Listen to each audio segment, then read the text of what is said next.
गोपीचंद राजा म्हटला, का गोपीचंदा, बहिणीला मारून पोट नाही भरलं?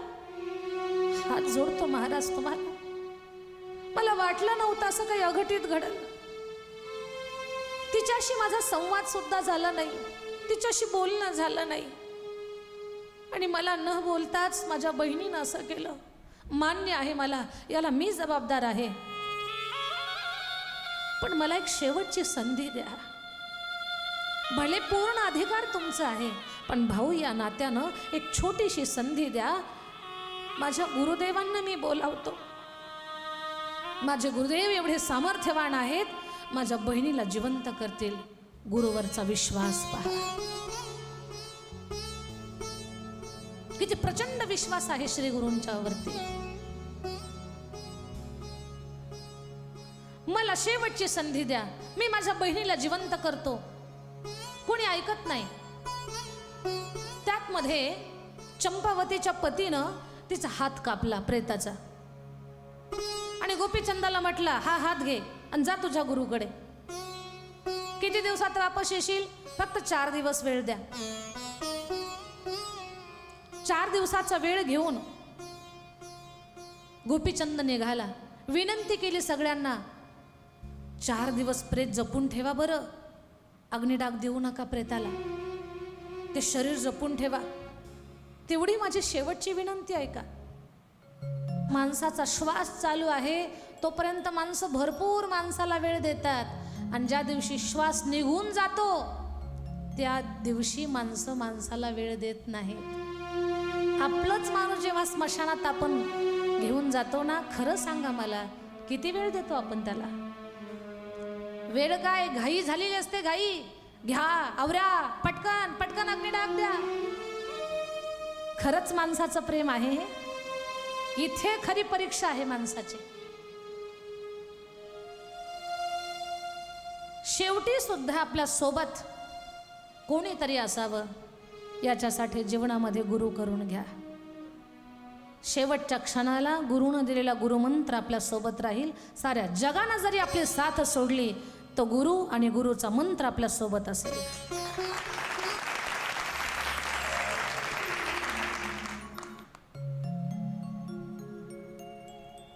गोपीचंदाला सांगितलं, हो हो तू जा, 4 दिवस ठेवतो प्रेत. हात कापून दिला.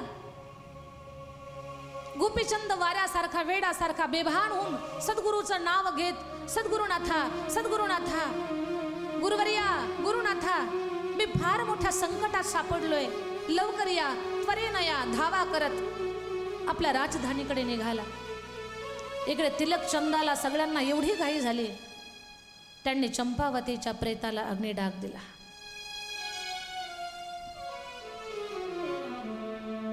आणि गोपीचंद वाऱ्यासारखा जेव्हा आपल्या राज्याकडे निघाला, गुरुवर्य जालिंदरनाथाला कळालं आपला शिष्य संकटात सापडलाय म्हणून. जालंधरनाथानं व्यान अस्त्राचा प्रयोग करून अगदी काही क्षणामध्ये गोपीचंदाजवळ येऊन साक्षात प्रत्यक्षात समोर उभे राहिले आणि सांगितलं, लेकरा घाबरू नको, मी प्रत्येक पावलाला प्रत्येक क्षणाला तुझ्या सोबत आहे. हीच सद्गुरुनाथाची कृपा असते. ज्या दिवशी आपण आपल्या जीवनामध्ये गुरु करून घेतो ना, त्या दिवसानंतर आपण स्वतःला कधी एकटं समजायचं नाही का, तर प्रत्येक पावलाला आपले श्री गुरु आपल्या सोबत असतात, आपल्या सोबत असतात. म्हणून गुरु केल्यानंतर माणसानं कधी भयभीत राहायचं नाही, निर्भय राहायचं आणि स्वतःला कधी एकटं समजायचं नाही. याच्यासाठी तर श्री गुरुचं स्वरूप आहे.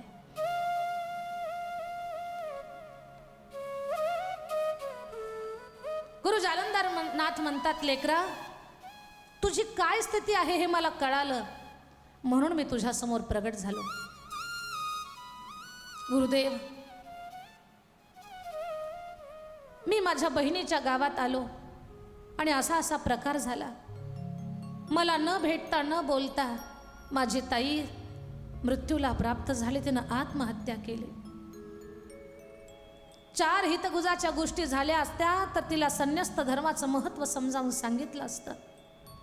ती अशा या अघोरी मार्गाकडे गेलीच नसती. आत्महत्या करावी हा विचार तिच्या मनात आला नसता. उलट गर्वानं त्यानं सांगितलं असतं की एका जतीची मी बहीण आहे, माझा भाऊ संन्यासी आहे, महात्मा आहे, सिद्ध पुरुष आहे. पण तिला या गोष्टीचं ज्ञान नाही. जगनिंदेला गोंधळून तिनं हा पाऊल उचलला. काळजी करू नको गोपीचंदा, तुझ्या गुरुचा वरदहस्त तुझ्या डोक्यावरती आहे, गुरुचं छत्र तुझ्या डोक्यावरती आहे, काळजी करू नको. चल, तुझ्याबद्दल ज्या नगरीमध्ये अपचर्चा झालेली आहे त्या सगळ्या लोकांना आता योग्य दिशा दाखवण्यासाठी मला यावंच लागणार आहे. नगरीमध्ये सगळी लोक चंपावतीच्या प्रेताला अग्निडाग देऊन आपापल्या घरी गेली होती. तिलकचंद राजा सगळा परिवार चंपावतीचा पती स्वस्थानी होते. आत्ताच गोपीचंद गेलाय, कुणाला विश्वासच नाही. अगदी काही अवकाशामध्ये प्रहराच्या आत तर गुरुसह शिष्य गोपीचंद तिलकचंदाजवळ येऊन पोहोचले. अलख निरंजनचा यलगार केला. गोपीचंदा, दाखव दाखव तुझ्या बहिणीवर कोणी कोणी चुकीचं बोललेले आहेत बहिणी संदर्भात. गुरुदेव, तुम्ही कुणाला दंड द्यावा ही माझी अपेक्षा नाहीये, पण या लोकांची दूषित झालेली बुद्धी ती तुम्ही ठिकाणावरती आणावी ही आस आहे. ठीक आहे. तिलकचंदाला आवाज दिला, तिलकचंदा बाहेर ये. तिलकचंदाला जालंधरनाथाचं महात्म्य माहिती होतं. हात जोडत बाहेर आला. गुरुदेव, आपण? गोपीचंद तर म्हटला होता 4 दिवसात येतो, तुम्ही तर क्षणार्धात आले, एका प्रहराच्या आत. हे कसं काय? आमचं कसं काय ते नंतर. चंपावती कुठे ती सांग. माफ करा नाथा, या गोपीचंदाला वेडा झाला असं समजून आम्ही याच्या नको नादी लागायला, म्हणून चंपावतीच्या देहावर आम्ही अग्निसंस्कार केले. माफ करा. अरे रे, खूप मोठी चूक केलीस तो तिलकचंदा, आमच्याकडनं अपराध झाला, माफ करा. पण गोपीचंद म्हणतात, गुरुदेव, शब्दांची माफी, शब्दांचं सांत्वन नकोय. मला माझ्या बहिणीला शेवटचं बोलून तीर्थयात्रेसाठी, तपश्चर्येसाठी जायचंय. मला चंपावतीला बोलायचंय. लेकरा, तुझी गुरुरूपी आई तुझ्या सोबत असताना तुला काळजी करण्याची गरज नाही. दे तू आणलेला चंपावतीचा हात. हातच होता फक्त. चंपावतीचा हात सद्गुरुनाथानं हातामध्ये घेतला, संजीवनी मंत्राचा उच्चार केला आणि ध्यान करून चंपावतीचं स्वरूप लक्षात आणून जालंधरनाथानं संजीवनी मंत्राच्या माध्यमातून अशी किमया केली की विश्वास बसणार नाही. प्रत्यक्षात चंपावती समोर प्रगट झाली. बोला जालंधरनाथ की जय. सगळे जालंधरनाथाचा जय जयकार करायला लागले. आश्चर्यचकित झाले. अरे चंपावती, अरे आम्ही अग्निडाग दिलाय. एक म्हटलं, अरे आम्ही खांदा दिलेला आहे. अरे आमच्या समोर प्रेत जळत होतं, ती चंपावती अचानक प्रगट झाली. लक्षात आलं, ही सद्गुरूंची कारिगिरी आहे, हे श्री गुरूंचं सामर्थ्य आहे, हा गुरुवर्यांचा प्रताप आहे, त्यांच्या सिद्धीचा हा प्रभाव आहे. सगळे आश्चर्यचकित झाले. जालंधरनाथाचा जय जयकार करायला लागले. आता गोपीचंदाकडे कोणी चुकीच्या नजरेनं पाहत नाही. सगळेजण अगदी घाबरून थरकून आहेत गोपीचंदाच्या आणि जालंधरनाथाच्या बाबतीमध्ये. जालंधरनाथ म्हणतात, चंपावती, तुझा भाऊ फार सरळ आहे. त्याच्याशी संवाद न करता तू असा आत्महत्येचा जो प्रकार केला तो बरा नाही. कधीच एकांतात एकट्यानं कधी निर्णय, विचारानंतर निर्णय, असा कधी अघोरी निर्णय घ्यायचा नाही. काही ज्ञानाच्या गोष्टी तिला सांगितल्या. तिलकचंदालाही स्वतःच्या चुकीच्या बोलण्याचा पश्चाताप झाला. नाथ पंथाचं सामर्थ्य अद्भुत आहे हे तिलकचंदाच्या लक्षात आलं. खूप वेळा माफी मागितली, जालंधरनाथाला विनंती केली, नाथा आपण काही दिवस माझ्याजवळ राहा.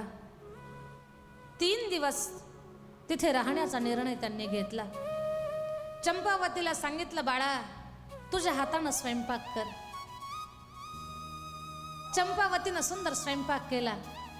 सद्गुरुनाथाला जेवणाचं ताट गच्च भरून आणलं. आपल्या भावाला प्रसादाचं पात्र बनवलं. सगळेजण मिळून जेवण करायला लागले. पण महाभाग्यवान ती चंपावती, जालंधरनाथ स्वतःच्या ताटातला घास तोडतात आणि चंपावतीच्या मुखात घालतायत. एक घास घेतात, गोपीचंदाच्या मुखात घालतायत. काय भाग्यवान जीव आहेत ते की गुरुच्या हातानं त्यांच्या मुखाला प्रसाद लागतोय. किती भाग्यवान आहे.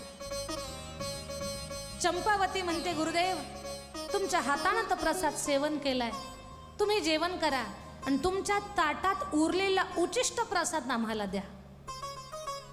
म्हणून आपल्या संप्रदायामध्ये साधू संतांच्या पात्रातलं ताटातलं शिल्लक उचिष्ट राहिलेलं खाण्याची पद्धत आणि प्रथा आहे.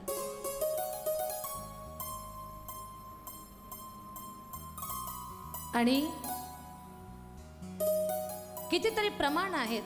संतांचं उचिष्ट खाल्लं की माणसाला सद्बुद्धी निर्माण होते. तुका म्हणे शेष सेविन आवडी,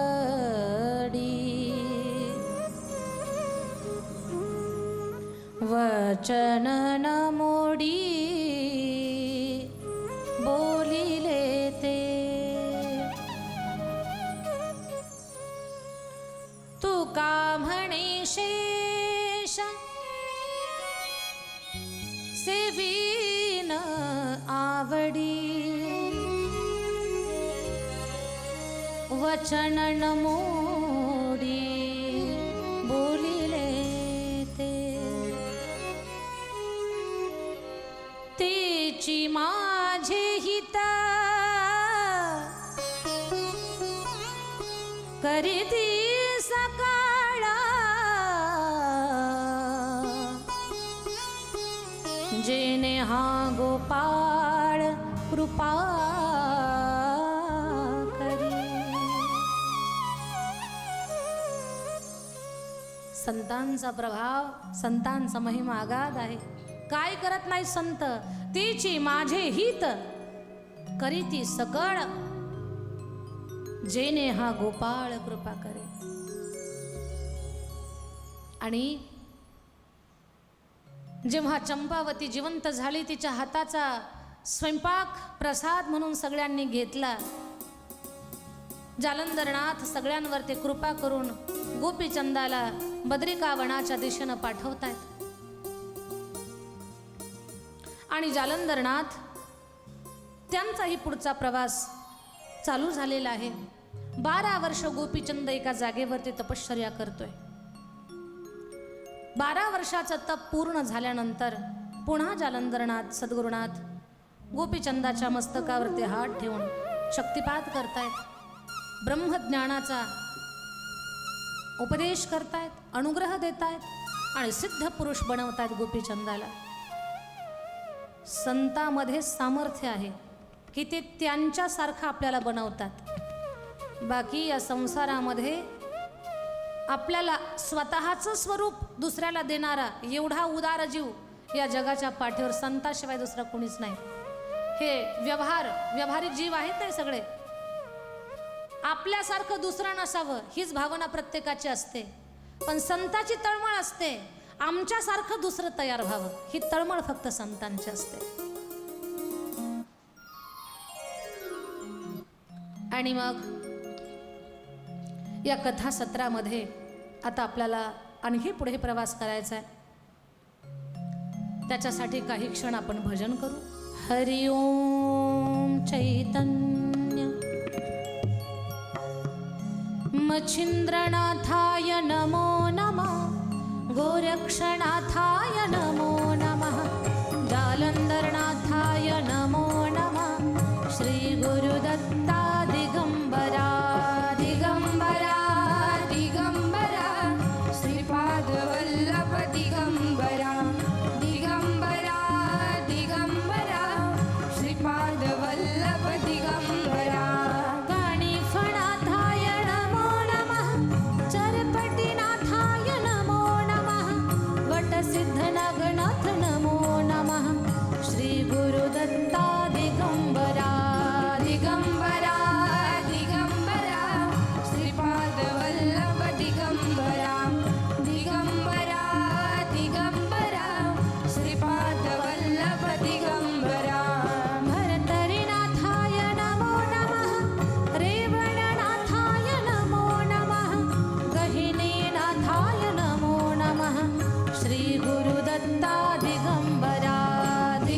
जालंधरनाथाच्या कृपेनं गोपीचंदाच्या जीवनामध्ये खूप मोठी क्रांती, त्याच्या जीवनाची सफलता, सिद्धता, अनेकांना सिद्ध बनवण्याची त्याला योग्यता प्राप्त झाली. आता नवनाथ ग्रंथाच्या अनुसार कथेला वळण आहे. कानिफनाथाकडनं गोरक्षनाथाला मच्छिंद्रनाथाचा ठिकाणा लागलेला होता की आपले गुरुवर्य ज्यांच्या शोधार्थ आपली भटकंती चालू आहे ते स्त्री राज्यात आहेत. गोरक्षनाथ स्त्री राज्याच्या दिशेने निघाले. जात असताना स्त्री राज्याच्या सीमा रेषेवरती पोहोचले. पुढे जायचं कसं या विचारात आहे. एकटेच होते. कानिफनाथासारखा शिष्यमंडळीचा तांडा त्यांच्या सोबत नव्हता. एकटेच, पण एकटेच समर्थ. त्यांना एक लक्षात आलंय, कलिंगा नावाची एक नृत्य करणारी नृत्यांगना नाच गाण्याचं काम करत पोट भरत होती. यांच्यासोबत आपण स्त्री राज्यात प्रवेश करू शकतो म्हणून तिच्यासोबत संवाद चालू झाला गोरक्षनाथाचा. देवी, आपण कोण? म्हणे माझं नाव कलिंगा. हे माझ्या सगळ्या सहकारिणी आहेत. कुणी वाजवतं, कुणी गातं, मी नृत्य करते. माझ्या नृत्य कलेचा असा आविष्कार आहे की माझ्या नृत्य कलेला पाहून लोक आम्हाला भरपूर बक्षीस देतात. आणि या स्त्री राज्याची राणी मैनाकिनी ही कलेची किंमत करणारी आहे, कलाकाराचं कौतुक करणारी आहे आणि कलाकारांना, गुणवान लोकांना भरभरून धन देणारी आहे. तिची कीर्ती या बाबतीत खूप मोठी आहे की ती गुणवानाच्या गुणाची पारख करून त्याला धनवान बनवते. ही गोष्ट लक्षात घ्या. जी माणसं खरंच गुणवान असतात ना, खरंच गुणवान माणसं गुणवान माणसाच्या गुणाचं कौतुक करत असतात. आणि जी माणसं गुणहीन असतात त्यांच्यासमोर किती मोठा गुणवान उभा करा, ते त्याच्यात काही ना काही खोट काढत असतात. जी वास्तवात गुणवान आहेत ती समोरच्याच्या गुणाचं कौतुक करत असतात. पण मैनाकिनी छान आहे, गुणवानाच्या गुणाचं कौतुक करणारी आहे.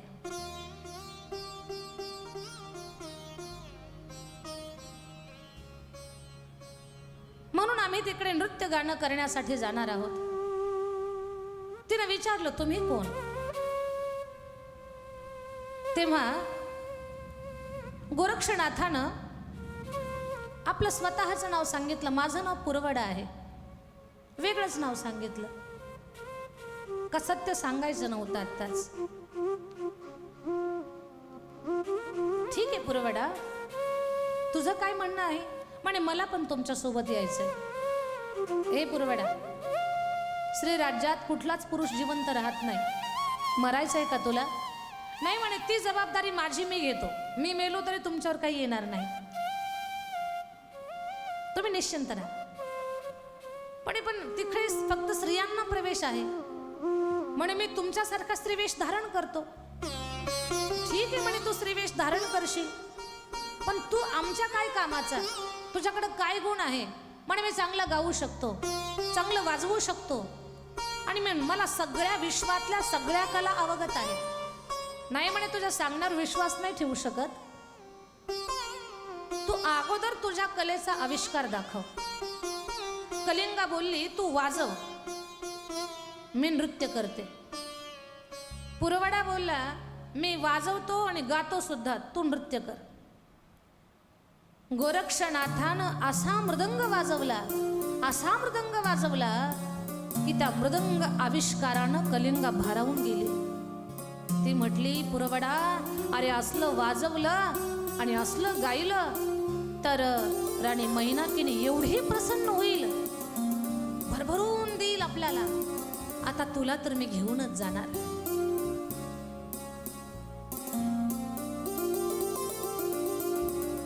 पुरवडानं म्हणजे गोरक्षनाथानं आपल्या गुरुला भेटण्यासाठी स्त्रियांचं रूप धारण केलं. पहा, एक शिष्य आपल्या गुरुच्या शोधासाठी निघालाय आणि गुरुला भेटण्यासाठी तो स्त्री सुद्धा व्हायला तयार झालाय. स्त्री रूप धारण केलं त्यानं. अरे गुरुबद्दल किती तळमळ आहे, किती भाव आहे. कधीतरी ही गुरुचरित्र आपण कानानं ऐकावी, चित्र डोळ्यासमोर उभं करावं आणि आपण आपलं परीक्षण करावं. आपण कुठे आहोत आणि ही गुरुभक्ती कुठे आहे? यांच्या गुरुभक्तीच्या तुलनेमध्ये खरंच आपल्या अंतःकरणात गुरुबद्दल एवढा भाव समर्पणाचा आहे का? कुणाला सांगू नका, पण स्वतःचं परीक्षण करा.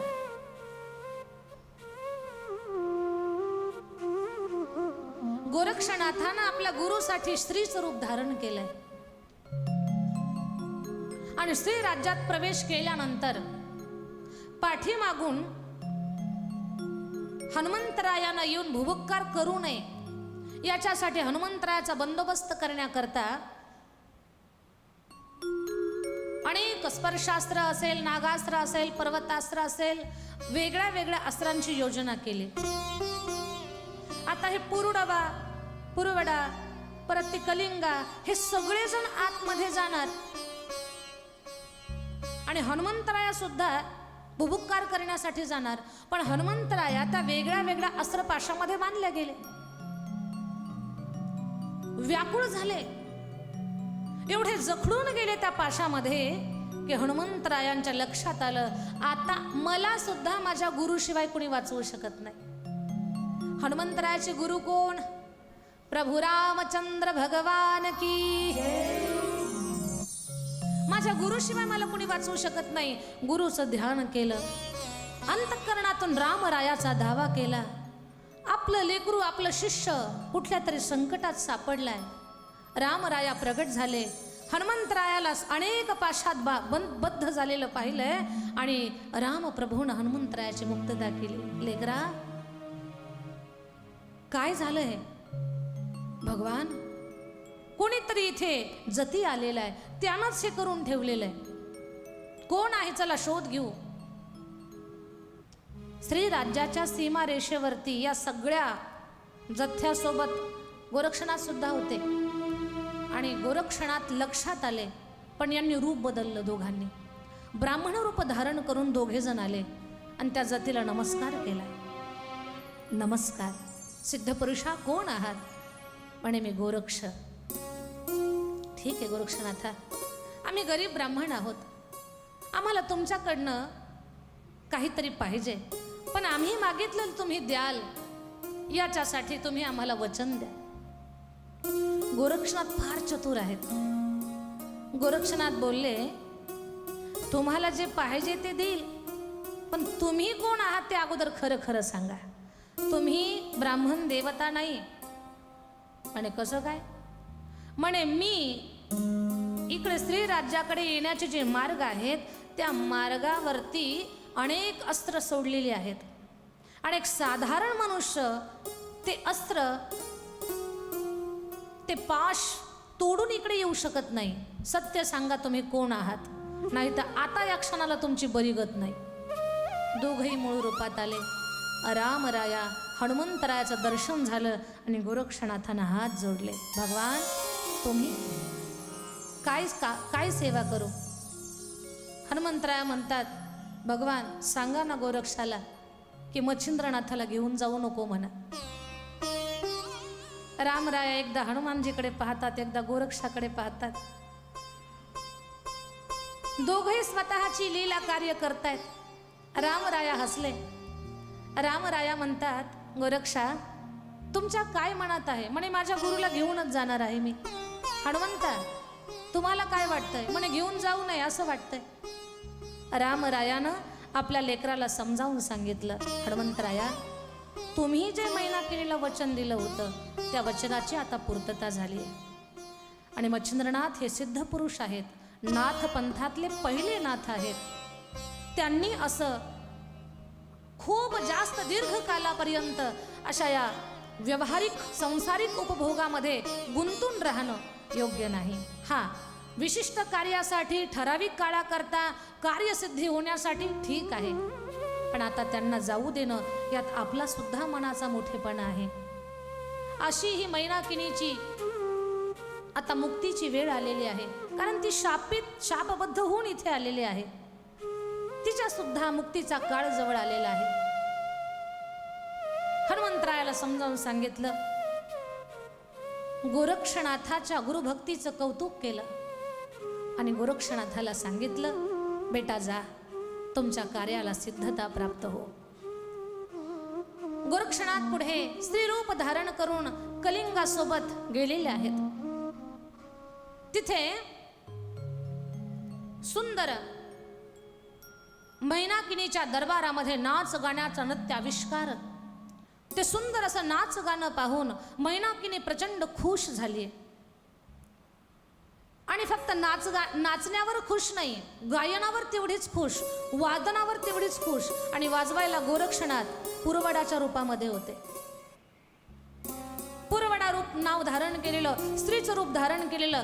आणि नाच गाण्यावरती वाजवण्यावरती सगळी सभा एवढी खुश झाली, सगळ्यांचं लक्ष त्या वाजवणाऱ्या स्त्रीकडे गेलं. काय सुंदर वाजवते ती. आणि जेव्हा आपल्या गुरुचं लक्ष आपल्याकडे आलंय, हे गोरक्षनाथाच्या लक्षात आल्यानंतर गोरक्षनाथ मृदंगावरती अशी थाप टाकतायत, त्या थापेतून सांगतायत, चलो मच्छिंदर गोरखाया, चलो मच्छिंदर गोरखाया. गुरुदेव चला, आता आपली जायची वेळ आलेली आहे. हे ऐकलं आणि मच्छिंद्रनाथ दचकले. सगळे सभा संपल्यानंतर बोलावून घेतलंय. गोरक्षनाथाची ओळख पटली. मच्छिंद्रनाथाला आनंद झाला. शिष्याला कडकडून आलिंगन दिलं. आणि दुसऱ्या दिवशी एका मांडीवर मीननाथ आणि एका मांडीवरती गोरक्षनाथ. गुरुला आपला पुत्र जेवढा प्रिय आहे तेवढाच प्रिय आपला शिष्य पण असतो.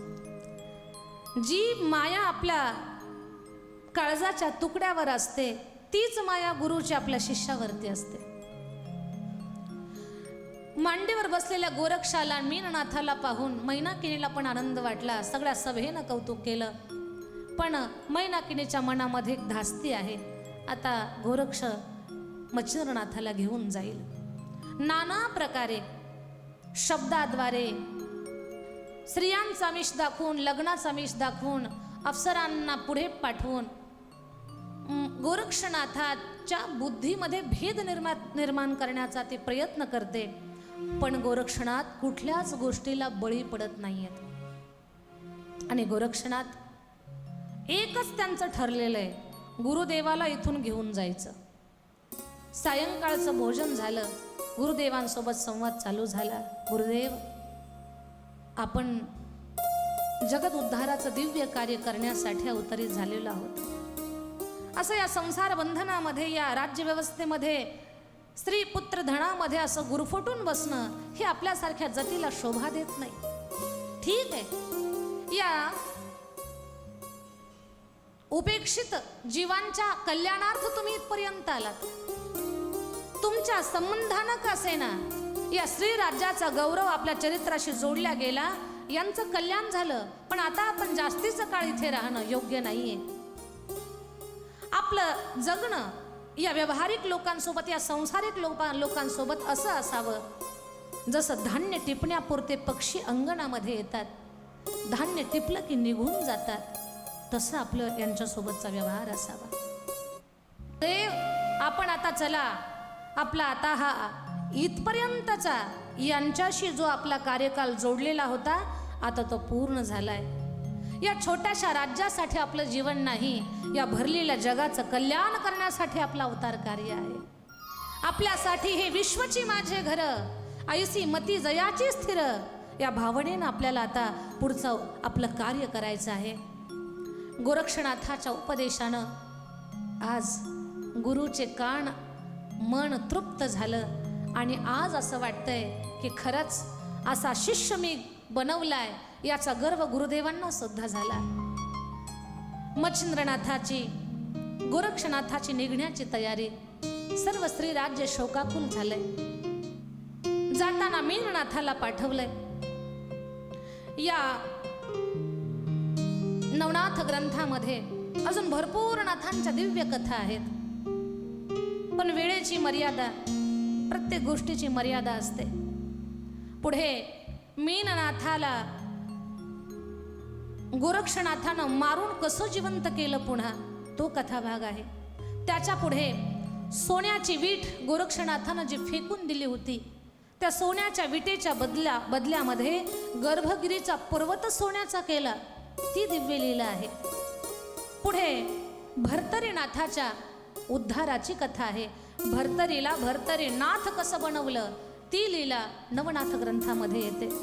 पिंगलेच्या प्रेमामध्ये गुंतलेला भर्तरी पण गोरक्षनाथाच्या उपदेशानं भर्तरीनाथ बनला आणि दत्तगुरूचा तो एक पटशिष्य झाला, ती कथा.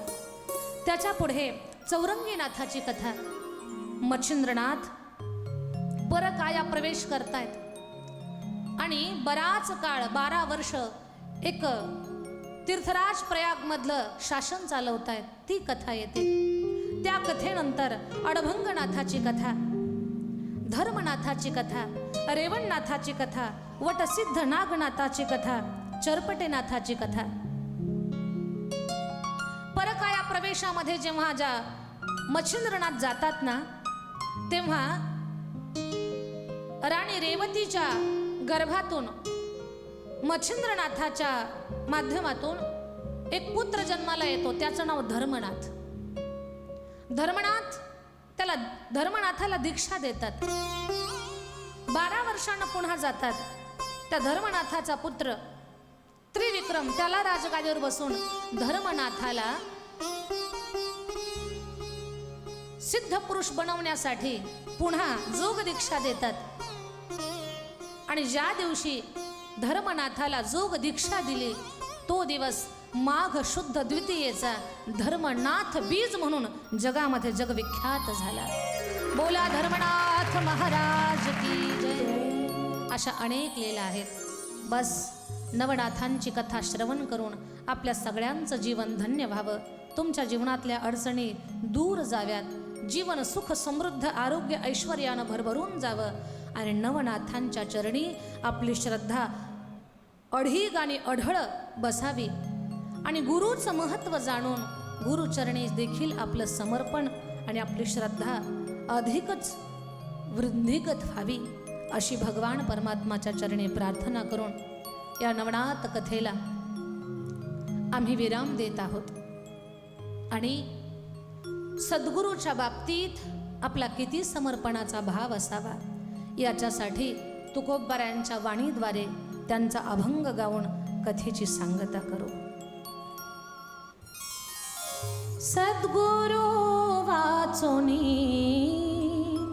सापडे ना सोय, सद्गुरु वाचोनी सापडे ना सोय, सद्गुरु वाचोनी सापडे ना सोय, सद्गुरु वाचोनी सापडे ना सोय. धरावे ते पाय, धरावे ते पाय,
आपणे ना सोय.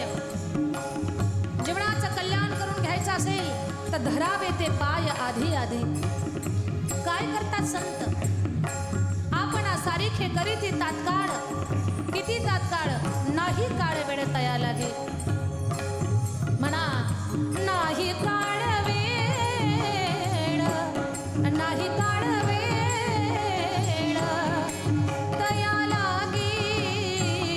आपण सारीखे करीती तात्काळ, आपण सारीखे करीती तात्काळ, आपण सारीखे करीती तात्काळ,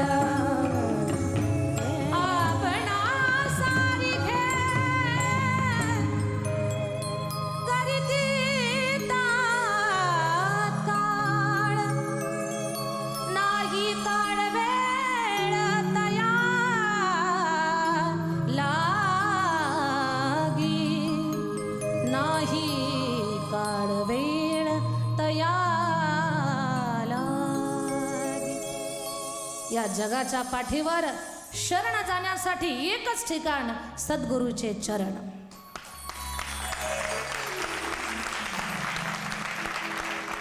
अवधूत चिंतन श्री गुरुदेव दत्त. जय देव जय श्री नवनाथा. भावार्थे ओवाळू गुरुदेव दत्ता. जय देव जय देव जय श्री नवनाथा. भावार्थे ओवाळू गुरुदेव दत्ता. जय देव कलियुगी अवतार नवनाथांचा, केलासे उद्धार भक्त जनांचा. दाविला मूळ मार्ग शाबरी विद्येचा, महिमान कळे स्वामी सिद्धांचा. जय देव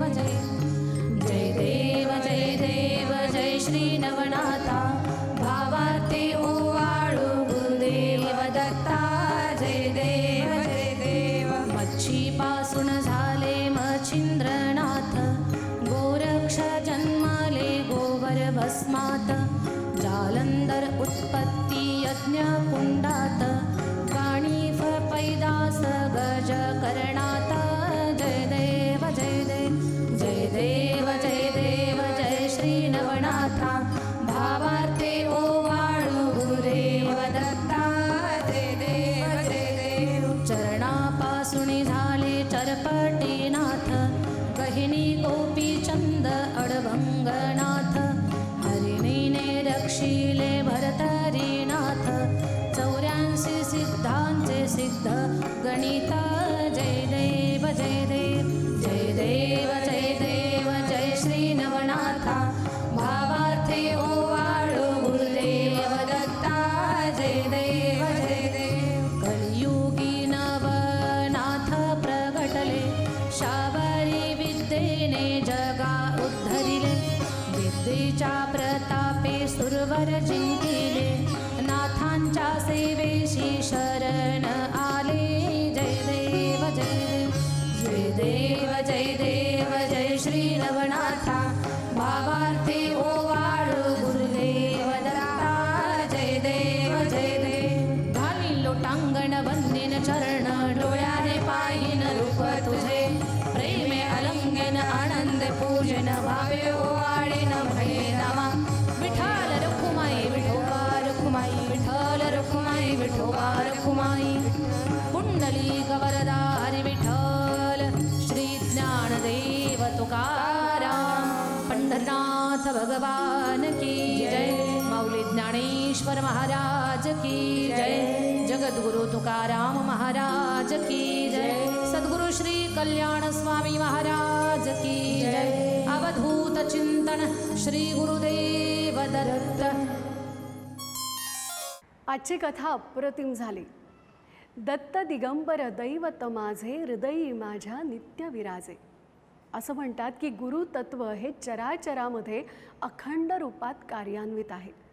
गुरुदेव दत्तात्रेयांचे अंश अवतार म्हणजे नवनारायण अर्थात नवनाथ.